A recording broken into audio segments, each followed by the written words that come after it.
Hi, my dear students. Hope that you all are doing fine. So, today in this session of social science, where we are going to see the civics chapter, which is why does a country need a constitution. In our previous class, we have seen कि constitution क्या होता है. ये एक live document होता है जिसके अंदर कंट्री के लॉस यानी कि कायदे, रूल्स, रेगुलेशंस एक्सेट्रा सब कुछ लिखा होता है. तो हमें क्वेश्चन किया हुआ है कि कंट्री को कॉन्स्टिट्यूशन की ज़रूरत क्यों होती है. इसके डिस्कशन शुरू करने से पहले यहाँ पे जो पिक्चर दिया हुआ है वो पिक्चर एक कॉन्स्टिट्यूएंट असेंबली का है, जहाँ पर सेंटर में हमें दिखाई दे रहे हैं जवाहरलाल नेहरू, जो कि असेंबली को एड्रेस कर रहे हैं. वहाँ पे एक लेक्चर दे रहे हैं. ये लेक्चर वो प्रेजेंट कर रहे हैं कि कॉन्स्टिट्यूशन जो लिया गया था उसको अप्लाई करने के बाद में कौन से रूल्स, लॉस, रेगुलेशंस एक्सेट्रा सब कुछ कंट्री के अंदर एप्लीकेबल होंगे. हम ये भी आज डिस्कस करेंगे कि जो कॉन्स्टिट्यूशन बनाया हुआ है उसकी ड्राफ्टिंग कमेटी बनाई गई थी, जिनके चेयरमैन थे डॉक्टर भीमराव अंबेडकर, और जिन्होंने 166 टाइम्स मीटिंग करके, सेशंस करके around 2 years 11 months and 17 days तक कंटिन्यूस डिस्कशन की इस बात के ऊपर, और एट लास्ट जाके हमारा कॉन्स्टिट्यूशन प्रिपेयर हुआ. तो चलिए देखते हैं यहाँ पे जो इंट्रोडक्शन दिया है कि today most countries in the world have a constitution. आज हर एक देश वर्ल्ड का सभी के पास में अपना कॉन्स्टिट्यूशन है. While all democratic countries are likely to have a constitution, it is not necessary that all countries that have a constitution are democratic. तो सभी डेमोक्रेटिक कंट्रीज़ यानी कि जहाँ पे गवर्नमेंट चलती है by the people, of the people and to the people की, जहाँ पे मिनिस्टर्स इलेक्ट होके आते हैं, उन सब के पास में अपना कॉन्स्टिट्यूशन है. ये ज़रूरी नहीं है कि जिन कंट्रीज़ के पास में कॉन्स्टिट्यूशन हो वो डेमोक्रेटिक है. हो सकती है वो डेमोक्रेटिक ना भी हो, कि जहाँ पे किंग की कम्युनलिज्म वाली गवर्नमेंट चलती हो, या रीजनलिज्म वाली, या एक्सेट्रा किसी भी तरह की गवर्नमेंट. पर इन शॉर्ट कहने का मतलब ये है कि वर्ल्ड में आज मोस्ट ऑफ जितने भी कंट्रीज़ हैं उन सब के पास में अपने कॉन्स्टिट्यूशंस है.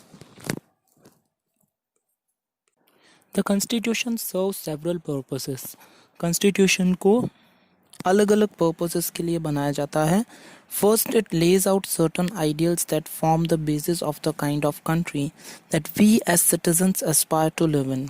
तो सबसे पहले ये पर्पस सर्व करता है कि कुछ आइडियल्स बनाता है, नॉर्म्स बनाता है. उस नॉर्म्स को फिक्स करने के बाद में ये बेसिस बनाता है, फंडामेंटल बनाता है किसी भी कंट्री में हम जब रह रहे हैं तब, या वहाँ पे रहने के लिए क्या कंडीशंस ज़रूरी होनी चाहिए, तो वो कॉन्स्टिट्यूशन डिसाइड करता है. और put another way, a constitution tells us what the fundamental nature of our society.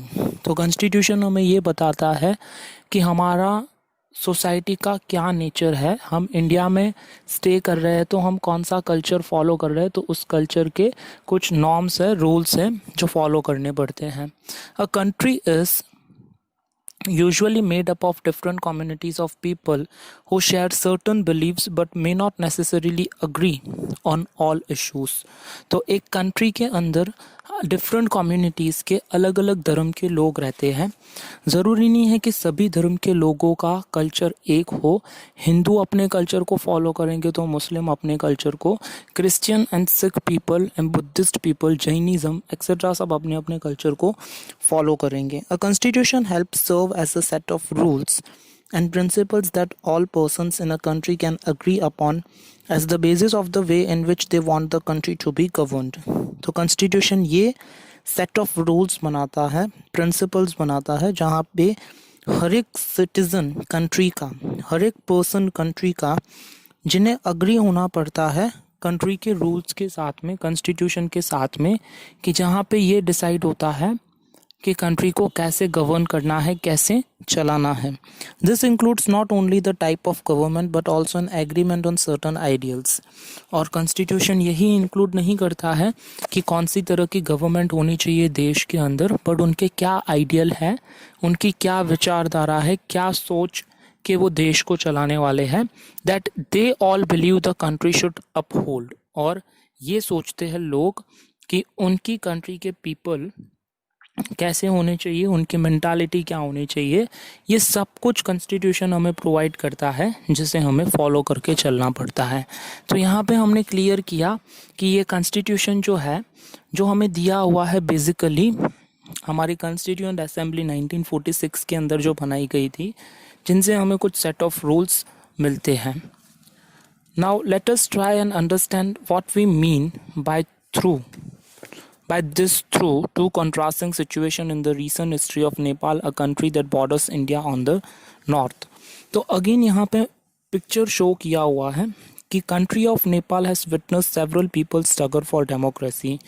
जो नेपाल हमारा पास में पड़ोसी देश है, उसने बहुत सारे लोगों की स्ट्रगल फेस की है डेमोक्रेसी गवर्नमेंट को लाने के लिए। There was a people struggle in 1990 that established democracy that lasted for 12 years until 2002. तो एक स्ट्रगल हुई थी लोगों की वहाँ पे 1990 में, जो 12 सालों तक चली और वहाँ पे जाके एट लास्ट डेमोक्रेसी की गवर्नमेंट 2002 में एंड हुई। इन अक्टूबर 2002 king Gyanendra, citing the most uprising in the countryside as his reason, began taking over different aspects of the government with the army's assistance। और फिर एट लास्ट 2002 में किंग ज्ञानेंद्र की जो Maoist, यानी कि ऐसे पीपल होते हैं जो गवर्नमेंट का विरोध करते हैं, तो उन्हें कंट्री साइड के साइड में रख के, ये एक ऐसा रीज़न था जहाँ पे उन्होंने, किंग ज्ञानेंद्र ने नेपाल के अंदर मिलिट्री का सहारा लिया, उनकी हेल्प ली और उनका असिस्टेंस लेकर कंट्री को चलाने की कोशिश की। The king then finally took over as the head of government in February 2005। और एट लास्ट February 2005 में जाके किंग ने गवर्नमेंट अपने पास में ले ली और फिर गवर्न करने लगे कंट्री को। In November 2005 the Maoist join other political parties to sign a 12 point agreement. और फिर अगेन November 2005 में जो माओइस्ट, यानी कि जो माओवादी जिसे कहा जाता है, गवर्नमेंट के साथ में कभी अग्री नहीं होते हैं, तो उन्होंने अलग अलग पॉलिटिकल पार्टीज को ज्वाइन कर लिया किंग का अपोजिशन करने के लिए, और उन्हें मजबूर किया गया एक 12 पॉइंट का एग्रीमेंट साइन करने के लिए। This agreement signal to the larger public and imminent return to democracy and peace. ये जो 12 पॉइंट्स का एग्रीमेंट बनाया गया था, इसका मेन पर्पस यही था कि कंट्री के अंदर डेमोक्रेसी यानी कि लोकशाही और पीस यानी कि शांति बनी रहे। In 2006, this people's movement for democracy began gaining immense force। और 2006 के अंदर ये लोगों का जो मूवमेंट था डेमोक्रेसी को शुरू करने के लिए, उससे बहुत ही अच्छा सपोर्ट मिला, अच्छा फोर्स मिला। It repeatedly refused the small concessions that the king made, and finally in April 2006 the king restored the third parliament and asked the political parties to form a government। और at last में जाके जब king ने यहाँ पे सब कुछ देखा कि अभी जो सिचुएशंस है वो नॉर्मल नहीं है, तो उन्होंने 2006 में डिक्लेयर किया कि यहाँ पे ट्रिपल पार्टी इलेक्शंस होने चाहिए, और अगर जिसको गवर्नमेंट बनानी है तो वो बना सकता है। And at last in 2008 Nepal become a democracy after abolishing the monarchy. और 2008 वो ईयर था जहाँ पे नेपाल के अंदर राजा की गवर्नमेंट यानी राजाशाही एंड होके पीपल की गवर्नमेंट आ गई, डेमोक्रेसी यानी कि लोकशाही वाली government. The above photos show scenes the from the people's movement for democracy in 2006। तो यहाँ जो फोटो दिया हुआ है वो क्लियरली हमें शो कर रहा है 2006 ईयर का ये फोटो बताया हुआ है, जहाँ हमें ये बताने की कोशिश की गई है कि लोगों ने किस तरह से गवर्नमेंट के खिलाफ स्ट्रगल किया। बेसिकली मोनार्ची वाली गवर्नमेंट वो होती है जहाँ पे किंग का रूल होता है, तो उसके खिलाफ कैसे स्ट्रगल करके डेमोक्रेसी वाली गवर्नमेंट को लेकर आने में सक्सीड हुए। Now until recently Nepal was a monarchy, यानी कि कुछ समय पहले की बात है, नेपाल एक मोनार्ची वाला कंट्री था।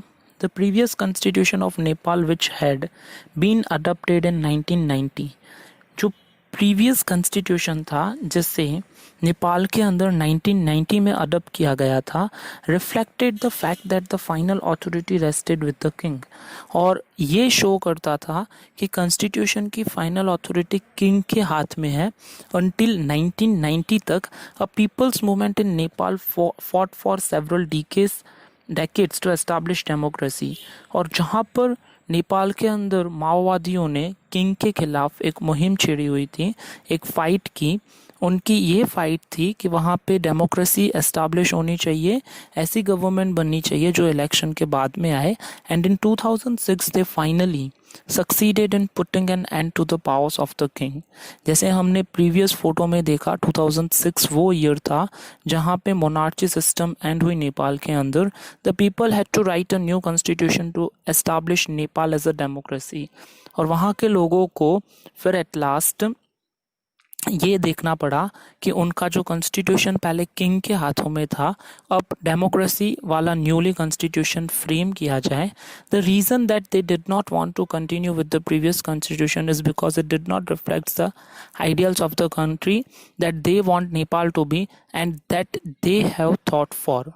क्योंकि प्रीवियस कॉन्स्टिट्यूशन को चेंज करने का एक ही सिंपल फंडा था कि जो पुराना कॉन्स्टिट्यूशन था वो लोगों की आइडियल्स यानी कि उनकी सोच की रिस्पेक्ट नहीं करता था. इसीलिए लोगों ने ये सोचा वहाँ पे नेपाल के अंदर कि एक नया कॉन्स्टिट्यूशन बनाया जाए, यहाँ पे उनकी आइडियल को, उनकी सोच को रिस्पेक्ट की जाए. तो वी हैव डिस्कस कि कॉन्स्टिट्यूशन जो बनाया जाता है वो क्यों बनाया जाता है और वो क्या बेनिफिट करता है किसी नेशन के लिए.